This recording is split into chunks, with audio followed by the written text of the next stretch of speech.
नमस्कार बच्चों, आप सभी का स्वागत है। देखिए आज हम जो है बात करेंगे हिंदी अनिवार्य को लेके। कक्षा 10 का अपना जो है वो विषय रहेगा। ठीक है, हिंदी अनिवार्य है कक्षा 10 और इसके जो महत्वपूर्ण प्रश्न हैं उनकी अपन बात करेंगे। महत्वपूर्ण प्रश्नों को लेके बात करेंगे और ये जो प्रश्न रहेंगे सब ये अपना एक पार्ट रहेगा नौबत खाने में इबादत। ये अपना गद्य भाग का लास्ट वाला पार्ट है। ये मैंने इसलिए लिया है क्योंकि बहुत सारे बच्चों के जो कमेंट आ रहे थे कि सर लास्ट वाले पार्ट जो है वो थोड़े जल्दी करवा दें ताकि वो जो है उनका रिवीजन अच्छे से हो सके। ठीक है, तो चलिए एक ही पार्ट नहीं रहेगा, आगे और भी पार्ट हैं तो उनकी भी अपन साथ में ही बात करेंगे। तो चलिए शुरू करते हैं आज का ये वीडियो। देखिए हमारा पहला प्रश्न जो रहेगा कि काशी में हो रहे कौन से परिवर्तन बिस्मिल्लाह खां को जो है व्यथित करते हैं।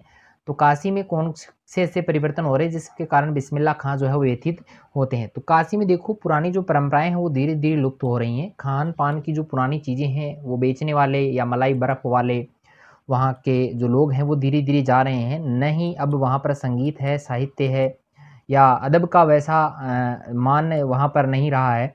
हिंदुओं और मुसलमानों का पहले जैसा जो है मेलजोल भी वहाँ पर नहीं है। इसके साथ ही अगर बात करें तो संगीतकार का वैसा मान भी वहाँ पर नहीं होता है। ये सभी बातें जो है वो बिस्मिल्लाह खां को व्यथित कर रही थी। ठीक है, समझ में आ गया होगा। वेरी मोस्ट इंपॉर्टेंट क्वेश्चन है, सारे के सारे ही आपको बढ़िया से याद करने हैं।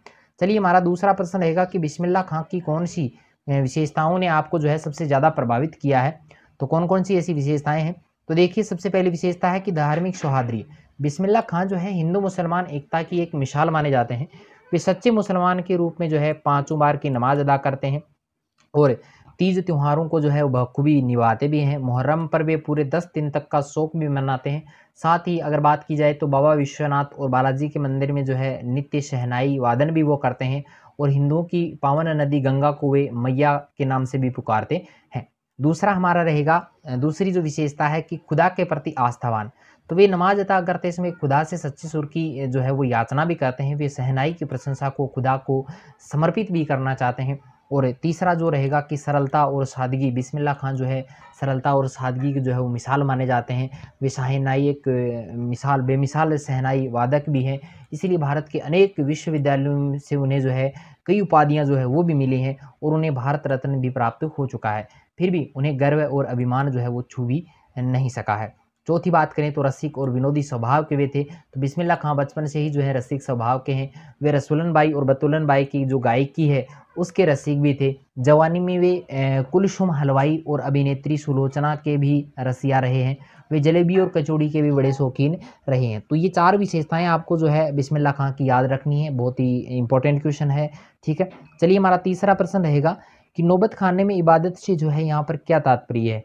तो नौबत खाने में इबादत से तात्पर्य है नौबत खाना जो होता है वो प्रवेश द्वार पर मंगल ध्वनि शहनाई द्वारा बजाए जाने वाले स्थान को कहा जाता है।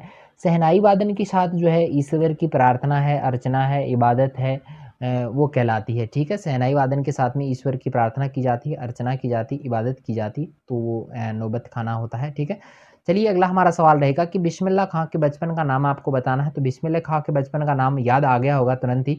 अमीरुद्दीन जो था वो इनके बचपन का नाम था। चलिए हमारा पांचवा प्रश्न है कि डुमराव गांव किन कारणों के लिए इतिहास में प्रसिद्ध है। ये आपको ध्यान में आ गया होगा डुमराव गांव का नाम सुनते ही। तो अमीरुद्दीन के जन्म के कारण भी है और एक विशेष बात है कि शहनाई में प्रयुक्त होने वाली जो रीड होती है उसकी जो घास है वो उसी जगह पे उत्पन्न होती है, इसलिए भी वह प्रसिद्ध मानी जाती है। क्योंकि अगर ये रीड नहीं होगी तो शहनाई नहीं बज पाएगी, इसलिए गांव जो है वेरी इंपॉर्टेंट है। चलिए हमारा छठा सवाल है कि काशी को एक और किस नाम से जाना जाता है। तो काशी का दूसरा नाम आपको बताना है। काशी को जो है आनंद कानन के नाम से भी जाना जाता है। वर्तमान में ये वाराणसी हो गया है। चलिए सातवां हमारा सवाल है कि बिस्मिल्लाह खां को कौन कौन से पुरस्कारों से नवाजा गया था। तो बिस्मिल्लाह खां को देखो बहुत सारे पुरस्कार मिले। सबसे बड़ा पुरस्कार की अगर बात की जाए तो भारत का सबसे बड़ा पुरस्कार माना जाता है भारत रत्न, वो इनको मिला हुआ है। पद्म विभूषण भी इनको मिला हुआ है। संगीत नाटक अकादमी के पुरस्कार भी इनको मिले हैं और अनेक विश्वविद्यालयों की ढेर सारी जो मानद उपाधियां हैं वो भी इनको मिली हुई हैं। यानी पुरस्कारों की तो बात ही छोड़ो, आप बहुत सारे पुरस्कार इनको मिले हुए हैं। चलिए अगला हमारा सवाल है आठवां कि बिस्मिल्लाह खां को संगीत की आरंभिक प्रेरणा जो है वो किससे मिलती है। ये अभी अभी मैंने बताया था। तो संगीत की जो आरंभिक प्रेरणा है वो रसूलन बाई और बतुलन बाई जो है नामक दो गायिकाएं, बहनें थी, दोनों गायिकाएं थी। तो उन्हीं के गीतों को सुनकर जो है वो प्रेरित होते हैं। चलिए हमारा 9वां सवाल रहेगा कि नौबत खाने में इबादत नामक पाठ में आपको क्या संदेश दिया गया है।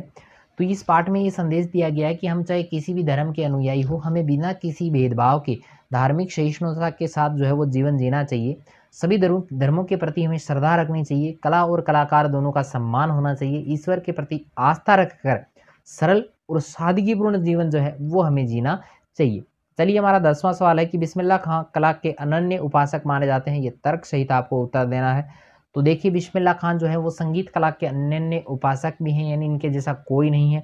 वे शहनाई बजाने की कला में तो प्रवीण थे ही। उन्होंने 80 वर्ष तक लगातार जो है वो शहनाई बजाई है और शहनाई वादन में उनके जैसा कोई नहीं था। वे गंगा घाट पर घंटों बैठकर रियाज करते थे, यानी अभ्यास करते थे। वे अपनी कला को ईश्वर की उपासना मानते थे। वे इसके विकास के लिए खुदा से सच्चा सुर भी मांगते थे। इसके साथ ही वे अपने पर गुस्सा भी करते थे, क्योंकि उनके अनुसार उन्हें अब तक सही ढंग से शहनाई बजाना नहीं आया है। उनके अनुसार नहीं आया, अपने अनुसार तो बहुत अच्छा वे शहनाई बजाते थे। चलिए अभी ये अपना पार्ट पूरा हो गया है। नौबत खाने में इबादत, इनके लेखक का परिचय जो है वो मैंने नहीं करवाया है।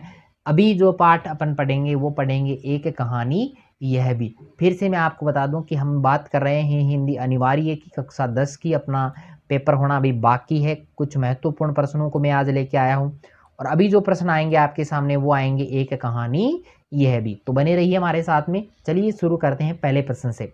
पहला हमारा प्रश्न है कि एक कहानी यह भी रचना किस शैली में लिखी गई है।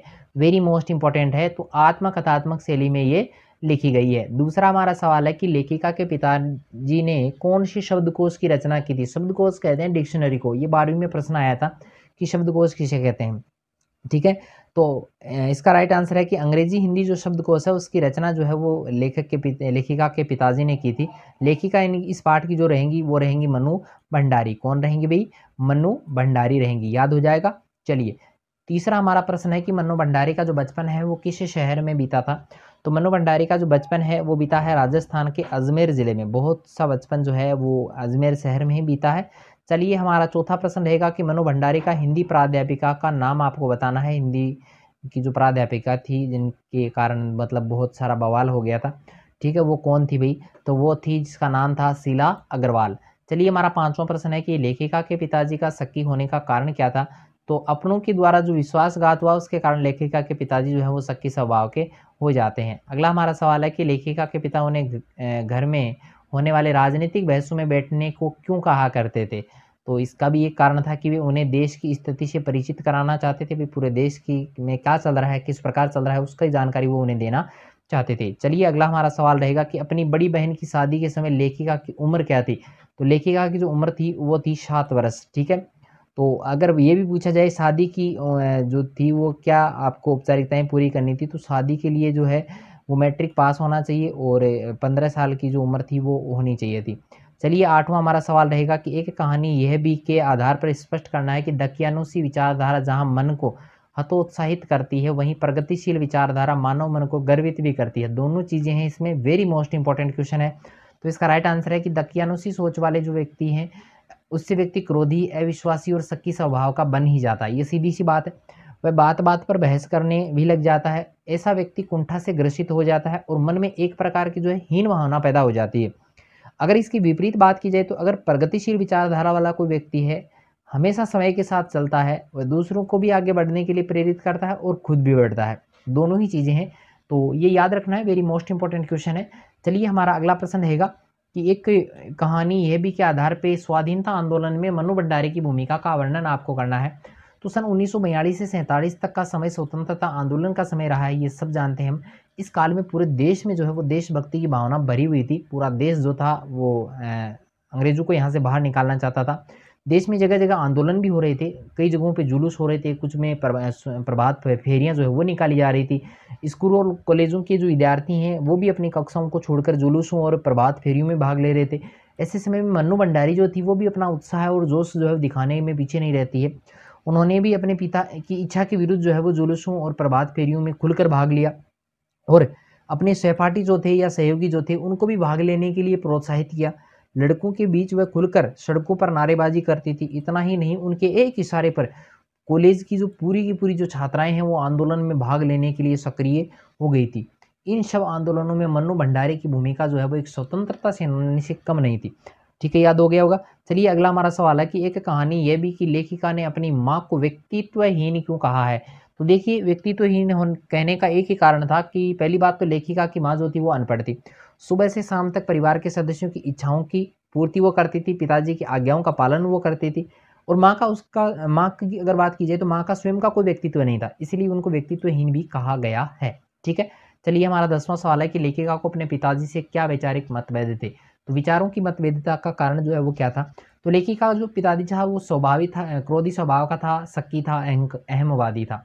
वे लेखिका को देश समाज के प्रति जागरूक तो बनाना चाहते थे, लेकिन उसे घर की चारदीवारी तक ही सीमित रखना चाहते थे। पूरे देश में क्या चल रहा है उससे अवगत कराना चाहते थे, लेकिन चारदीवारी के अंदर रह के। और लेखिका को पिता की ये जो सीमा है वो स्वीकार नहीं होती है, वह सक्रिय रूप से आंदोलन में भाग लेती है और लेखिका के पिताजी की इच्छा के विरुद्ध विवाह भी करती है। ये अपने पाठ्य पुस्तक में नहीं है, ये एक्स्ट्रा है। ठीक है? तो चलिए इतना समझ में आया होगा। 2 पार्ट मैंने आज यहाँ पर करवाए हैं, कल जो है आपको फिर 2 पार्ट में करवाऊँगा। इसी प्रकार के प्रश्न जो है वो आपके सामने लेके आऊँगा। आपका भी कोई सवाल हो या आपकी कोई राय हो तो आप मुझे कमेंट करके ज़रूर लिखिए और वीडियो जो है आपको समय-समय पर मिलते रहेंगे। ठीक है? तो इस प्रकार के और भी वीडियोज़ देखने के लिए आप मेरे यूट्यूब चैनल को सब्सक्राइब भी करें।